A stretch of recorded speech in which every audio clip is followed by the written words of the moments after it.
Hey everybody, it's Dispeller. And Maverick. Maverick has decided to join us as well. He's actually decided to climb up here so he can get pet and loved, huh, buddy? We are going to be reading chapter 8 of this lovely book dealing with people you can't stand. I can't believe we're already on chapter 8. It goes so fast reading these chapters with all of y'all. It makes it so much more enjoyable than just sitting down and reading it myself. And chapter 8 is a little bit of a lengthy chapter. It's not super long. I think chapter 9 is a little bit longer than 8 is going to be.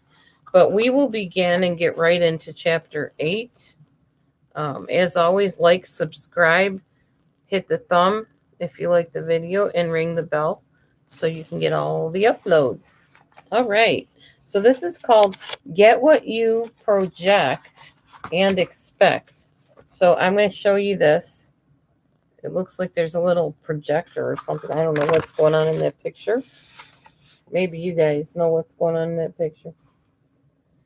Looks like a projector. I don't know. So get what you project and expect. When people become problem people, the thoughtless, negative reactions of people around them tend to provoke and then reinforce more of the same. If you want to have a positive influence, thoughtful responses are required. It is in your interest to assume the best by giving them the benefit of the doubt. It is also in your interest to help them break their associations to negative behaviors and limiting self-concepts, and to reinforce their associations to the behaviors you want them to engage in. If you do this habitually, difficult people may come to see you as a valued ally rather than an enemy, and surprisingly, they may fulfill your positive expectations. My foster mom used to tell me to praise my children, like by catching them when they're doing good, catch them doing well, and then praise them, so that would reinforce that type of behavior. I think that's kind of what they're talking about here. Pygmalion power. We heard of an interesting study many years ago in the Chicago school system that shed light on the power of expectations. The researchers conducting the experiment asked a few teachers for their assistance. The teachers were told that they were picked because of their teaching abilities and that gifted children were to be placed in their classes. The experiment was designed, the researchers explained, to find out how gifted children would perform in school if they did not know they were gifted. Neither the children nor the parents would be told of the experiment. The result, thank you for the thumb, by the way. The result, the scholastic performance of the children as the teachers expected, was exceptional. The teachers told the researchers that working with the children had been a delight and that they expressed the wish that they could work with gifted children all the time. Robert Rosenthal and Lenore Jacobson then informed the teachers that the children were not necessarily gifted since they had been chosen at random from all the students in the Chicago school system. Before the teachers could get swelled heads about their own gifts, the researchers informed them that they too were chosen at random. Wow, that's pretty sneaky, huh? Make everybody think that they're special and then tell them, nope, nothing special about you. We just told you that so you'd believe it.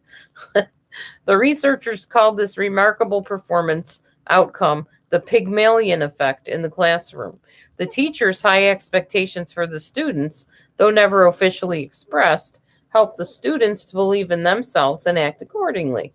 Other studies have similarly revealed that, to some degree, people rise or fall to the level of others' expectations.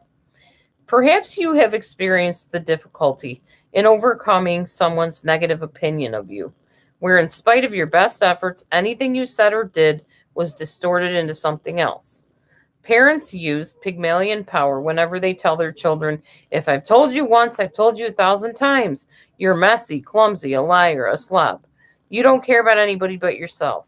This mechanism can be utilized instead to bring out the best, even in people at their worst. Wise parents will find it far more valuable to tell their children, that's not like you. You care about your appearance. You know how to take care of your things. You're a loving and honest person. You know we love you. You're capable of doing anything you put your mind to. When your difficult people are engaging in their problem behavior, you may be tempted to think or say, "That's the problem with you. You're always," or "you never."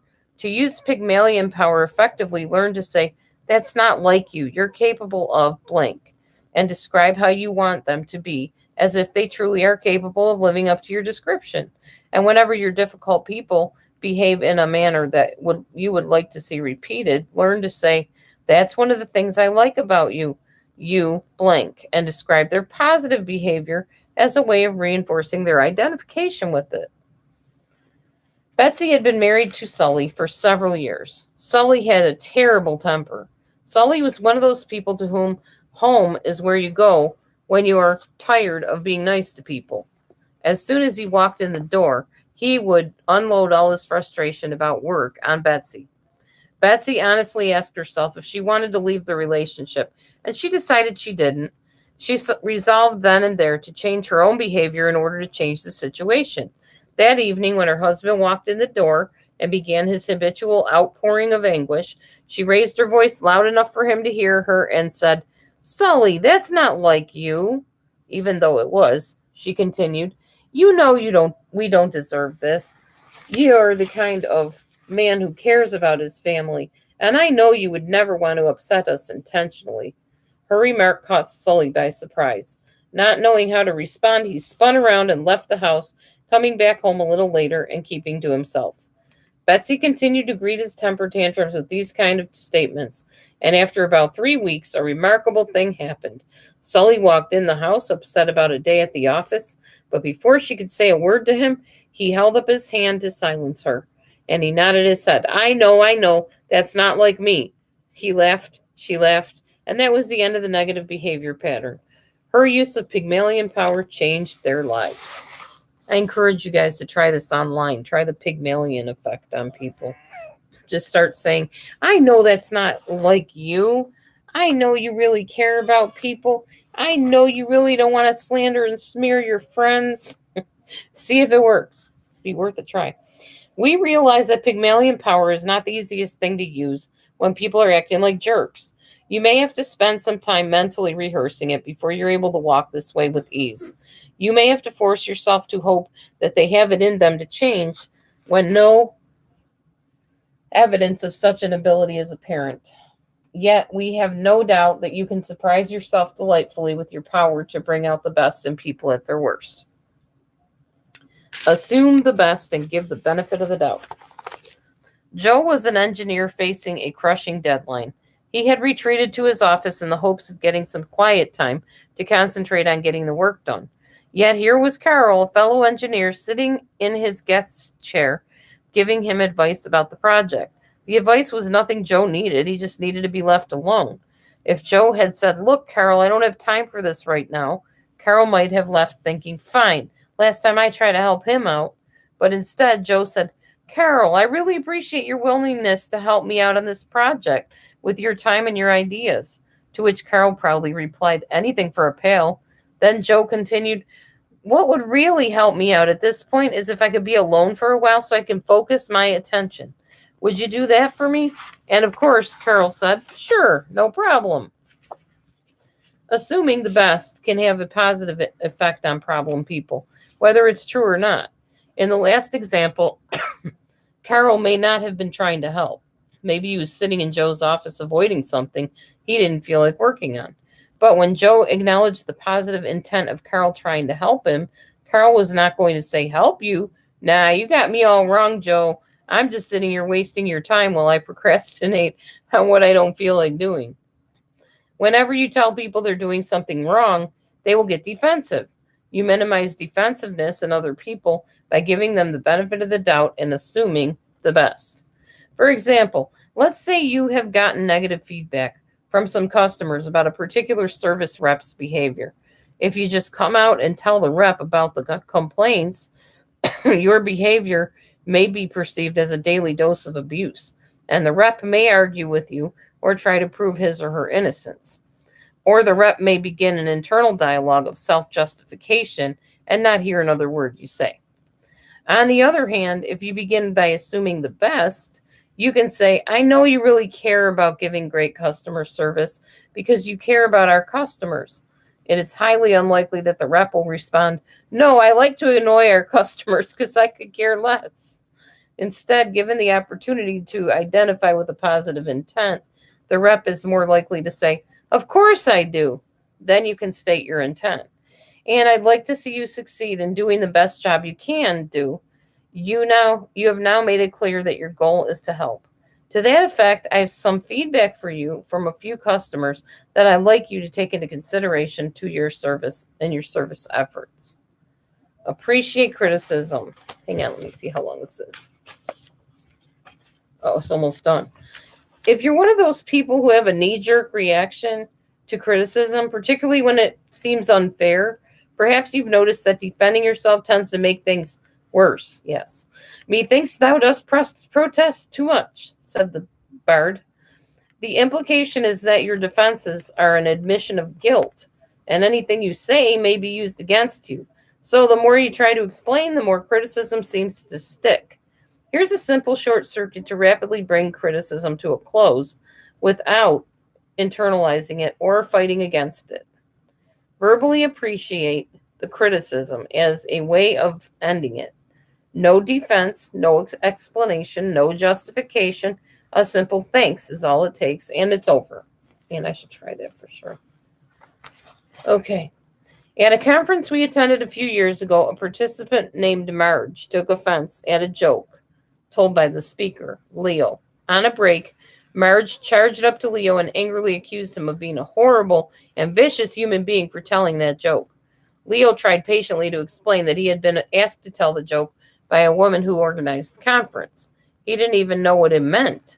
Marge refused to listen, characterizing his efforts at explaining himself as an attempt to weasel out of a responsibility for his behavior and as proof of his lower-than-a-slug character. Then Leo got a little angry, and he took a stand demanding that Marge stop name-calling and try listening to him for a change. With a finality that didn't ring true, he declared, Ma'am, I don't really care what you think. With that, he spun himself around and stormed off, stewing in his own anger about being misunderstood. Later, after most of the conference attenders had left the room, Leo approached Rick, complaining about Marge's wild accusations and calling her names. With some degree of amusement and dispassion, Rick said, That was an interesting way of dealing with it. Oh, really? And how would you have handled the situation? Demanded Leo. Rick replied, I would have just said thanks for being honest with me about how you feel, and I would have let it go at that. Leo slapped himself on the forehead, then said, Unbelievable. Now, why didn't I think of that? Why didn't I think of that? Then he walked off, muttering about the subtlety of simplicity. When you verbally appreciate people who are criticizing you, you're letting go of the need to defend, explain, or justify your behavior. You simply hear the other person out, and you thank them for communicating. You don't have to ask questions about what you're hearing unless you think it might be valuable and want to find out more. If you don't resist it, more critical people have had their say. They're done with, once critical people have had their say, they're done with it. Say, thanks for being honest, or thanks for taking the time to let me know how you feel, or thanks for caring so much. Simple, subtle, sweet, and sweet. I need to learn that one too. We know a young man who, after moving out of his mother's house, didn't speak to her for almost a year. He was furious with her for her bossy attitude and know-it-all behavior. And he likened the sound of her voice to a chainsaw that started up any time he failed to meet her expectations. But there came a time when he was traveling, and he came down with a respiratory infection while staying in a hotel, surrounded by strangers, almost delirious with a cough and fever. He found himself thinking of his mother and the excellent case she had provided him with whenever he got sick in his childhood. Oh, how he longed for her chicken soup. Without thinking it through, he picked up the phone at his bedside and he dialed her phone number. She answered the phone. Hello? After a moment's hesitation, he said, Mom, son, is that you? Yeah, it is, Mom. I miss you. She started up the chainsaw. You do not. If you really missed me, you would have called or written or something instead of leaving me to worry about. And then she went on pouring out her anguish and despair. But in his fevered condition, he had no energy to argue with her. All he could ask was to lay there. All he could do is lay there, coughing and listening. As he listened, a strange thing happened. For the first time in his life, he could hear what was fueling that chainsaw. He could hear that she was willing to drive herself crazy for his sake. All those years of lectures, sermons, and tirades, he realized were the result of her efforts to be a good mother, and she had done the best she could with what she knew. Love had been her sole motivating force, and he'd never even thanked her for it. She stopped as if running out of things to say. In that moment of quiet, he weakly told her, "Mom, thanks for loving me. You really do love me, don't you?" "Why, of course I do, honey. Are you okay?" And as for the next 25 minutes, all they had to say to each other was, "I love you." And they had said it 1,000 different ways. Instead of arguing over differences of opinion, defending their points of view, or any of the other futile and frustrating behaviors that had marred their relationship over the years, all that really wanted to be said was, "I love you." The next time someone criticizes you, try this strategy. You may initially find it hard to keep that knee down, but in exchange for some critical appreciation, you'll receive a big dividend in the long run. Quick summary. Use Pygmalion effect or Pygmalion power. Give the benefit of the doubt and appreciate criticism. That, my dear friends, was chapter 9.